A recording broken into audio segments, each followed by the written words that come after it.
بسم اللہ الرحمن الرحیم۔ السلام علیکم۔ میں ساجد حسین ہوں اور آپ میرا ویلاگ دیکھ رہے ہیں۔ قاضی فائز عیسیٰ صاحب نے ذوالفقار علی بھٹو صاحب کے کیس کے اوپر اپنا اپینین دیا کہ ذوالفقار علی بھٹو صاحب کے ساتھ زیادتی ہوئی 45 سال پہلے۔ اب یہ کل بھی اس کا تذکرہ کیا تھا میں نے اپنی ویڈیو میں، اور بہت سارے لوگوں نے اپنے آرٹیکلز اور ویڈیوز اور ٹویٹس کے اندر اس بات کی ڈسکشن کی ہے۔ تو اب ایک چھوٹی سی بات یہاں پہ میں کہوں گا کہ قاضی صاحب اس وقت یہ اپنی عدالتوں کی جو ہے وہ بات کر رہے ہیں کہ عدالت نے زیادتی کی۔ ایک 45 سال پہلے ایک کیس ہوا ذوالفقار علی بھٹو صاحب کا، وہ اب اس دنیا میں بھی نہیں رہے۔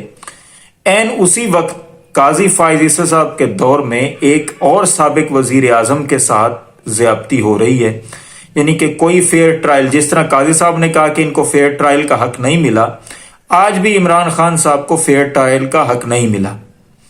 سائفر کیس کی سزا دیکھ لیں، یہ فیئر ٹرائل نہیں ملا۔ عدت میں نکاح کے کیس کی سزا دیکھ لیں، جو کیس ہی نہیں بنتا تھا اس میں بھی فیئر ٹرائل نہیں ملا، دفاع کا حق نہیں ملا۔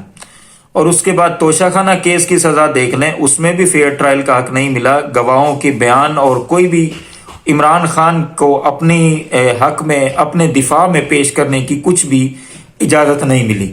لیکن عمران خان صاحب کو 31 سال کی سزا 3 کیسز میں ہو گئی۔ اب قاضی صاحب، اگر ظاہر سی بات ہے جو چیف جسٹس ہوتا ہے وہ اپنی چھوٹی عدالتوں کے اندر بھی دیکھتا ہے کہ کون کیا کر رہا ہے۔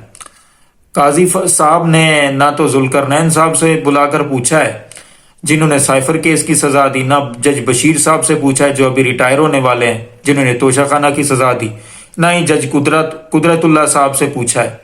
وہ کیوں پوچھتے؟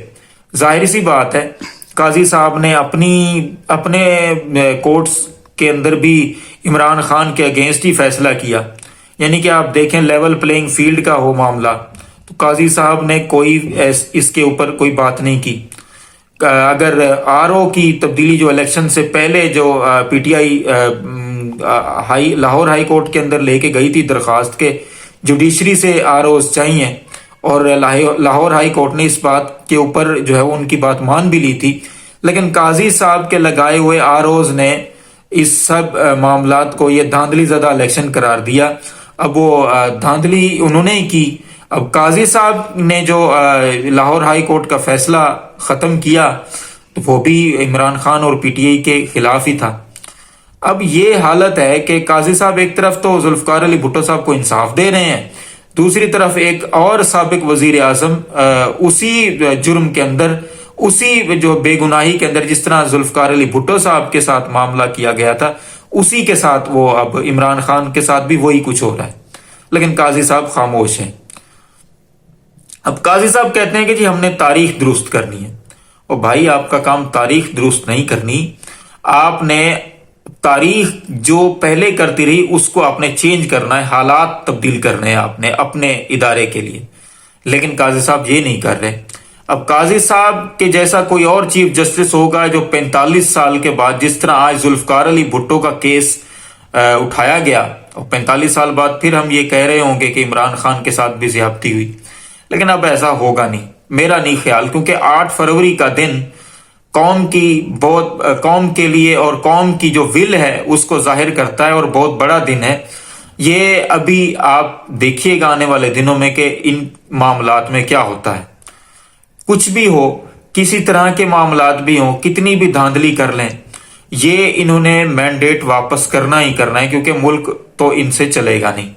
دوسری بات آپ یہ دیکھ لیں کہ فارم 45 اپلوڈ کیے الیکشن کمیشن نے، لوگوں نے اتنا ان کو زج کیا کہ وہی دوبارہ فارم 45 جو ہے وہ اپنی ویب سائٹ سے ریموو بھی کر دیے گئے۔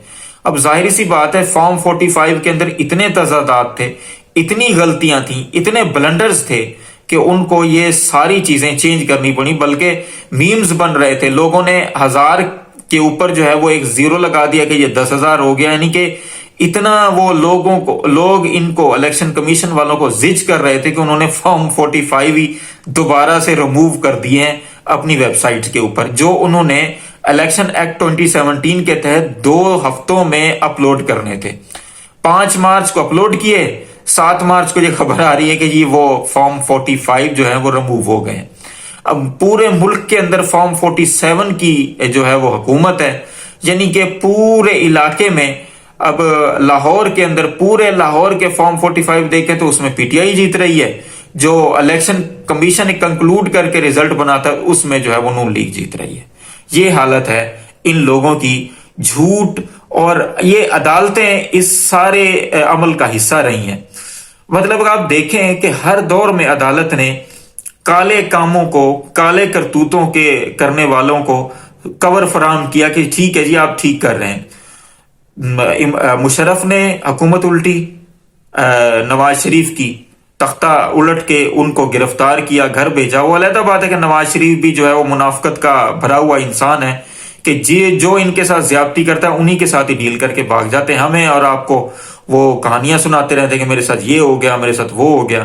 وہ ایک علیحدہ بات ہے. کور فراہم کیا مشرف کو عدالتوں نے. اس سے پہلے جنرل ضیاء کو عدالتوں نے کور فراہم کیا. اس سے پہلے جنرل یحییٰ کے دور میں بھی عدالتوں نے ہی کور فراہم کیا. جب پہلے دستور ساز اسمبلی کا جو ہے وہ کیس ہوا مولوی تمیز الدین صاحب کا، وہ بھی کور فراہم کیا جسٹس منیر نے. ہر دور میں ہر عدالت نے اپنے اپنے تئیں جو ہے وہ کوشش کی کہ نظریہ ضرورت کو زندہ کیا جائے. جوڈیشل ایکٹیویشن کا دور تھا جسٹس ثاقب نثار صاحب کا، لیکن ان کے اوپر بھی یہ الزام ہے کہ انہوں نے نواز شریف کو نکالا، جبکہ میں اس بات کو نہیں مانتا. کیونکہ نواز شریف صاحب ایک ایسے مقدمات کے اندر ان کو سزا ملی جن کے بارے میں وہ ثبوت ہی نہیں دے سکے. لیکن آج کل قاضی فائز عیسی صاحب پھر وہی نظریہ ضرورت، پھر وہی کہانیاں سنا رہے ہیں. کیونکہ سننے میں یہ بھی آ رہا ہے کہ یہ جو مخصوص سیٹوں کا معاملہ ہے یہ کیا اس لیے جا رہا ہے. وہ علیحدہ بات ہے کہ اب پشاور ہائی کورٹ کوشش کر رہی ہے کہ اس کو جو ہے وہ ڈیلے کیا جائے یا پھر اس کو ریورس کروایا جائے. لیکن حالت یہ ہے کہ قاضی فائز عیسی صاحب کے پاس جو ہی یہ مقدمہ جائے گا، قاضی صاحب پھر وہ ان کو ریورس کر دیں گے. کیونکہ قاضی صاحب کو سننے میں یہ آ رہا ہے کہ ایکسٹینشن جو ہے وہ انہوں نے دینی ہے، اور قاضی صاحب جو ہے وہ دوبارہ سے ہم پر مسلط ہوں گے اپنے انصاف کے ساتھ. وہ جو ایک انصاف، جو جھوٹ موٹ کا انصاف ہے، ایک بندے کو تو انصاف دیتے ہیں، دوسرے بندے کو اسی انصاف کے اندر ذلیل بھی کرتے ہیں. بہرحال دیکھتے ہیں کہ ہمارے ملک کو یہ کس طرف لے کے جا رہے ہیں. ہم اللہ تعالیٰ سے ہی دعا کر سکتے ہیں کیونکہ وہی ہے جس نے اس ملک کی حفاظت کرنی ہے. باقی ہمارے کرتا دھرتاؤں کو تو یہ بات سمجھ میں نہیں آ رہی. تمام دیکھنے سننے والوں کو اللہ آسانیاں دے اور آسانیاں تقسیم کرنے کی توفیق بھی دے. ان مشکل حالات میں اپنے اس ملک کا خیال رکھیں جس کو ہم نے بڑی قربانیوں کے بعد حاصل کیا. اپنے اس ملک کے لیے دعا ضرور کریں، اپنے فلسطینی بھائیوں کے لیے بھی دعا کریں، اپنے آس پاس دوستوں رشتہ داروں کا بھی خیال رکھیں اور ہمارے اس چینل کا بھی خیال رکھیں. آپ کا بہت بہت شکریہ.